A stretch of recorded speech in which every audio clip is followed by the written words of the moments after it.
Chilli powder అన్ని రకాల వంటలకు పచ్చళ్లకు సరైన chilli powder. No colour, no chemicals.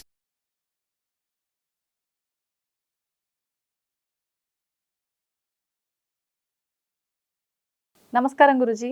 నమస్కారం అమ్మా. గురుగారు, ఇప్పుడు సంకష్టహర చతుర్థి ఈ పూజా విధానాన్ని ప్రతి నెల ఆచరించే వాళ్ళని ఈ మధ్య కాలంలో ఎక్కువగా చూస్తున్నాం. అంటే కొన్ని పూజలు మనకు ముందర నుంచి తెలియకపోయినా ఎవరైనా ఆచరిస్తే చూసి ఆచరించే విధానాల్లో భాగంగా తీసుకుంటే ఈ పూజా విధానం ఒకటి.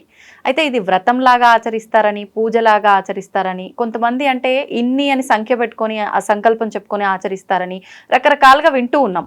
అసలు ఏంటి వాస్తవము? మళ్ళీ ఇంకొకటి ఏంటంటే, మానవులన్నాక కోరికలు సహజం కాబట్టి ఏ కోరికకు ఏ పూజ అనేది కూడా నిర్ణయించబడింది. మరి ఈ సంకష్టహర చతుర్థి పూజ చేసుకుంటే ఎటువంటి కోరికలు నెరవేరుతాయి, ఎటువంటి ఫలితం వస్తుంది, దాని గురించి వివరించండి. చాలా తప్పకుండా అమ్మా, చాలా సంతోషం.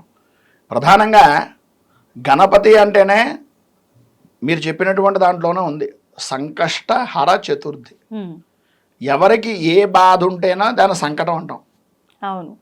ఏ బాధతో మనం పూజ చేస్తున్నామో అవి హరించడం గురించి చేసేటటువంటి పూజ అని కదా దాని అర్థం. అయితే ఈ సంకష్టహర చతుర్థి గణపతి పూజ అనేటటువంటి దాంట్లో అర్థం ఏంటయ్యా అంటే, గణపతి నామాల్లో అసుతోషుడు అని ఆయనకి పేరు. ఈశ్వరుడికి ఉండేటటువంటి నామాన్ని గణపతికి కూడా ఆపాదించుకుంటే అసుతోషుడు అంటే ఎంత త్వరితంగా అంటే, మనం ఏ బొమ్మ చేయాలన్నా సరే చాలా కాలం పడుతుంది. అంటే దానికి రూపం, దానికి లావణ్యాలు ఇవన్నీ తయారు చేయడానికి. కానీ గణపతిని తయారు చేయాలనుకోండి, పసుపు ఇంత ఒక చిటికెడు పసుపు ఉండి దాంట్లో కొంచెం నీళ్ళు వేసి ఇలాగా ఉండ చేసామనుకోండి, గణపతి తయారైపోతాడు. అంటే ఎంత త్వరితంగా తయారు చేస్తే అంత త్వరితంగా అనుగ్రహించడానికి సిద్ధంగా ఉండేటటువంటి స్వామే గణపతి. గణపతి అనేటటువంటిది విశ్వాన్ని అంతటినీ ఆయనలో ఇముడ్చుకున్నటువంటి తత్వము అని పేరు. విశ్వ చైతన్యాన్ని, విశ్వశక్తిని అనుగ్రహించేటటువంటి అద్భుతమైనటువంటి రూపం గణపతి. ఈ గణపతి అనేటటువంటి తత్వాన్ని ఆరాధన చేయడానికి అనేక రకాలు పూజలు, వ్రతాలు ఆచరిస్తూ ఉన్నప్పటికీ ప్రధానంగా మనందరికీ తెలుసున్నటువంటిది వినాయక చవితి. అవునండి. ఈ వినాయక చవితి నాడే పూజ చేయాలి, భాద్రపద శుద్ధ చవితి అని. కానీ ఈ సంకష్టహర చతుర్థి అనేటటువంటిది శుద్ధ చవితిలో రాదు, బహుళ చవితికి వస్తుంది. అంటే పౌర్ణమి వెళ్ళినటువంటి చవితి ఏదైతే వస్తుందో అమావాస్య ముందు, ఆ చవితిని సంకష్టహర చతుర్థి అనేటటువంటి పేరుతో పిలుస్తారు. ఈ సంకష్టహర చతుర్థి ప్రతి నెలలోనూ అమావాస్యకు ముందు, పౌర్ణమి వెళ్ళిన తరువాత వచ్చేటటువంటివి 12 వస్తాయి. ఈ 12ంటికి 12 రకాలైనటువంటి పేర్లు ఉన్నాయి. ఆ 12 రకాలుగా చేసేటటువంటి వ్రతాల్లో ఒక్కొక్క వ్రతానికి ఒక్కొక్క పేరు. ఒక్కొక్క గణపతి, హేరంబ గణపతి అని, దూర్వా గణపతి అని, అలాగే సుముఖ గణపతి అని, ఇలా రకరకాలైనటువంటి పేర్లు గణపతికి వ్రతాల్లో ఉన్నాయి. 12 వ్రతాల్లోనూ ఈ 12 వ్రతాలు చేద్దాము అని అనుకునేటటువంటి పేరే సామూహికంగా చేస్తేనే అది సంకష్టహర గణపతి వ్రతం అవుతుంది. సామూహికంగా చేయాలి. ఆ 12 మాసాలు విడువకుండా చేస్తేనే అది వ్రతం. ఎవరో చేశారు, ఏదో చేశారు కదా అన్న ఉద్దేశంతో ఒక వారమో ఒక నెల చేసేటటువంటిది మాత్రం కాదు. దీన్ని ప్రారంభం చెయ్యాలి అంటే గనక ఈ శ్రావణ మాసంలో, ఈ మాసంలో మాత్రమే ప్రారంభం చెయ్యాలి ఈ గణపతి వ్రతాన్ని. అంటే ఇప్పటి వరకు చేయని వాళ్ళు కొత్తగా ప్రారంభించాలంటే శ్రావణ మాసంలోనే ప్రారంభించాలి. ఖచ్చితంగా ఎప్పుడు ప్రారంభం చేసినా అది లెక్కలోకి రాదు. ఏకాదశి వ్రతం ఏ విధంగా అయితే తొలేకాశి నాడు ప్రారంభం చేస్తారో ఆషాఢ మాసంలో, శ్రావణ మాసంలో గణపతికి సంబంధించినటువంటి వ్రతాన్ని ఈ రోజు మాత్రమే ప్రారంభం చేయాలి, శ్రావణ మాసంలోనే ప్రారంభం చేయాలి. ఇప్పుడు ఇది ఎలాగో వ్రతం అన్నారు కాబట్టి గురుగారు, ఈ వ్రతాలు, నోములు అనంటే వంతన ఉంటేనే చెయ్యాలి అంటారు. మరి ఈ సంకష్టహర చతుర్థి వ్రతానికి అలా వంతన ఏమైనా చూసుకోవాలా? గణపతి పూజ చెయ్యనటువంటి రోజు ఏది ఉంది? లేదు, ప్రతిరోజు చేస్తాం. అవును. ప్రత్యేకంగా గణపతిని కొత్తగా దేవుళ్ళు మనం తీసుకుని రాలేదు కనుక ఇది అందరూ ఆచరించవచ్చు, అందరూ చెయ్యవచ్చు. ఎవరి ఈతి బాధలతో బాధపడుతున్నటువంటి వారు ఆ ఈతి బాధలు తొలగించుకోవడానికి చేసుకునేటటువంటి వ్రతం ఇది. ఇది ఎక్కడి నుంచో తెచ్చుకున్నటువంటి వ్రతం కాదు కనుక ఎప్పుడైనా చెయ్యొచ్చు, ఎవరైనా చెయ్యొచ్చు, అందరూ చెయ్యొచ్చు. ఇప్పుడు ప్రతి ఒక్క వ్రతానికి ఒక కథ ఉంటుంది. అంటే ఎప్పటి నుంచి ప్రారంభమైంది, ఎవరి ద్వారా ప్రారంభమైంది అని. ఈ వ్రత విధానానికి ప్రత్యేకించి అలాంటి ఆంతర్యం ఏమైనా ఉందా? అంటే ప్రత్యేకంగా ఇలాంటి పరిస్థితుల్లో ఇది మొదలైంది అని చెప్పి.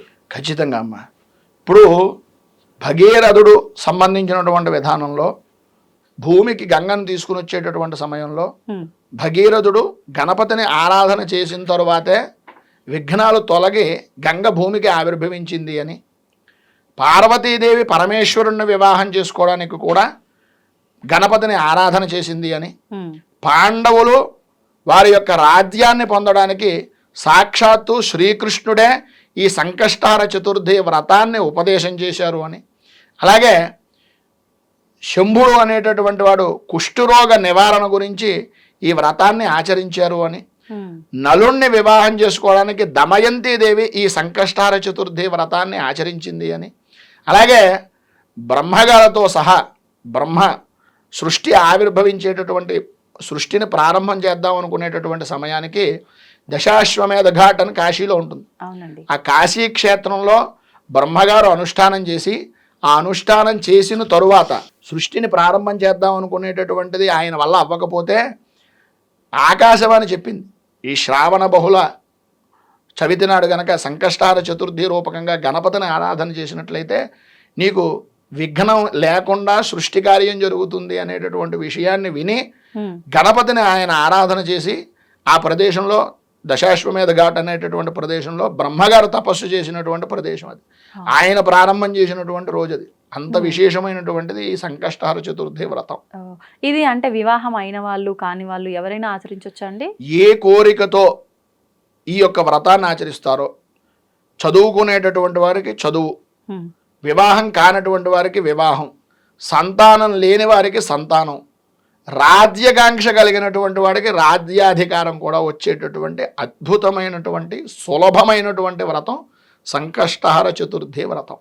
ఈ వ్రతాన్ని శ్రావణ మాసంలో చవితి నాడు ప్రారంభం చేసుకుని సంవత్సర కాలం ఎవరైతే విడువకుండా చేస్తారో వారికి మళ్ళీ పునః వారి ఒక తరం అంతా కూడా ఏ విధమైన ఈతి బాధలు ఉండవు అని సాక్షాత్తు శ్రీకృష్ణుడు చెప్పాడు. అంత గొప్పది ఈ వ్రతం. ఇప్పుడు మీరు అన్నట్టుగా ఈ 12 మాసాల్లో 12 నామాలతో గణపతిని ఆరాధించే ఈ వ్రతమే సంకష్టహర చతుర్థి. ఇది ఖచ్చితంగా 12 మాసాలు ఆచరించాలి. 12 నామాలు కాదు, 12 రూపాలు. 12 రూపాలతో 12 మాసాలు ఆచరించడమే ఈ వ్రతం కంప్లీట్ అయినట్టు. మరి ఒకవేళ మధ్యలో ఏదైనా ఆటంకం వచ్చి చేయలేని పరిస్థితే వచ్చింది అనుకోండి, అది ఎలా లెక్కలోకి వస్తుంది? మళ్ళీ సంవత్సరం ప్రారంభం చేసి ఇది లెక్కలోకి రాదు. 11 నెలలు అనుమానం లేకుండా దీనికి ఉండేటటువంటి నియమం అదే. ఎందు గురించి అంటే మనకి 9 మాసాలు నిండిన తరువాత గర్భంలో శిశువుకి పరిపూర్ణత్వం ఎలాగైతే ఏర్పడుతుందో, మాసాలు అనేటటువంటి 12 పూర్తయ్యేటప్పటికి సూర్య గమనం పూర్తిగా 12 రాశుల్లోకి వెడుతుంది. ఆ 12 రకాలైనటువంటి రాశుల్లోనూ జాతక నిమిత్తంగా ఉండే దోష నివృత్తికి చేసుకునేటటువంటి మార్గాలు, లగ్నం అనేటటువంటిది తనుభావం అని, ద్వితీయం ధనభావం అని, తృతీయం సోదరభావం అని, ఇలా 12 గళ్ళకి 12 రకాలైనటువంటి భావాలను చెప్పారు జ్యోతిష్యపరంగా. గణపతి అంటేనే ఖగోళ రూపం. ఆ మార్పు అనేటటువంటిది జరుగుతున్నటువంటి దాంట్లో వచ్చే ఆటంకాలను తొలగించడానికి చేసుకునేటటువంటి వ్రతం కనుక ఇది ఖచ్చితంగా 12 మాసాలు విడువకుండా మాత్రమే చేయాలి అనేటటువంటిది ధర్మబద్ధంగా చెప్పినటువంటిది. అలాగే ఉండేటటువంటి విషయం. ఇప్పుడు సరే అంటే మరి ఒక్క మాసం మధ్యలో ఇలా మిస్ అయినా కూడా మళ్ళీ మొదలు పెట్టాలి, ఇదంతా కొంచెం ఇబ్బందికరంగా ఉంది, కానీ నేను ఈ పూజ చేయాలనుకుంటున్నాను అనుకున్న వాళ్ళు ఇలా వ్రతం లాగా కాకుండా ప్రతి నెల నార్మల్గా పూజా విధానం ఆచరించి పూజ చేసుకునే అవకాశం ఉందంటారా? వ్రతం అనేటటువంటిది చేసుకుంటాను అని అనుకుంటే సమస్య తప్ప, వ్రతం కాకుండా ఏ నెలకు ఆ నెల గణపతిని ఆరాధన చేసుకుంటాను అంటే ఏ విధమైన దోషమో లేదు. ఇది అందరూ చేసుకోవచ్చు, అన్ని మాసాల్లోనూ అందరూ ఆచరించవచ్చు.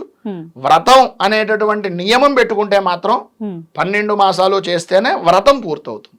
ఓకే, ఇప్పుడు అంటే మీరు చెప్పినట్టు ఈ వ్రతం చేయాలన్నా పూజ చేయాలన్నా నియమాలు ఏమైనా పాటించాల్సి ఉంటుందంటారా? ప్రధానంగా గణపతి అంటేనే అందరికీ ఆనందాన్ని కలిగించేటటువంటి వాడని.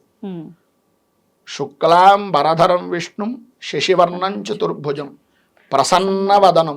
ఆయన చూసేటప్పటికే ప్రసన్నత్వం వస్తుంది, ఆయన చూస్తేనే ఆనందం కలుగుతుంది. ఆయన్ని ఎలా పూజ చేసినా సరే ఆనందంగా స్వీకరించేటటువంటి వ్యక్తి.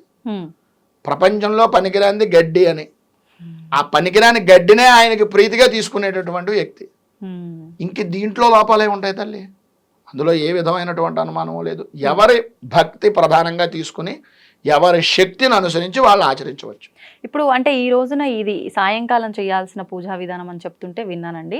అంటే పొద్దునంతా ఉపవాసం ఉండి సాయంకాలం ఈ పూజ కంప్లీట్ చేసుకున్న తర్వాత భోజనం చెయ్యాలి అని కొంతమంది, భోజనం చెయ్యొద్దు, భగవంతుడికి నివేదన చేసిన ఆ ఉండ్రాళ్ళు మోదకాలు మాత్రమే స్వీకరించాలి, మరుసటి రోజు ఉపవాసం అనేది మనం నిష్క్రమించాలి అని చెప్పి, అసలు వాస్తవం ఏంటండి? వీటిని నక్తాలు అంటారు. ఇది నక్తవ్రతం. ప్రధానంగా ఈ చవితి ఉదయం ఉన్న తీసుకోం, రాత్రి కలిగినటువంటి చవితి ముందు రోజు వస్తే ఆ రోజే సంకష్టహర చతుర్థి వ్రతం. దీని నియమం ఉదయం నుంచి ఉపవాసం ఉండి ఆరోగ్యపరంగా సహకరించకపోతే ద్రవ పదార్థాలు తీసుకోమని చెప్పాడు తప్ప కటిక ఉపవాసం చేయమని ఎక్కడ ఏం చెప్పలేదు. రాత్రికి శుభ్రంగా చంద్ర దర్శనం చేసుకోకుండా నక్షత్ర దర్శనం చేసుకుని పూజ అయిన తర్వాత భోజనం చేయవచ్చు. భోజనం చెయ్యాలనే చెప్పాడు, ఉండ్రాలు మాత్రమే తిని చేయమని ఎక్కడా చెప్పలేదు. శాస్త్ర ప్రమాణంగా మాత్రం ఇది మాత్రమే ఆధారం. భోజనం ఖచ్చితంగా చేయాల్సిందే. ధన్యవాదాలు గురుగారు, మంచి విషయాలు తెలియజేశారు. సంతోషం తల్లి, నమస్కారం.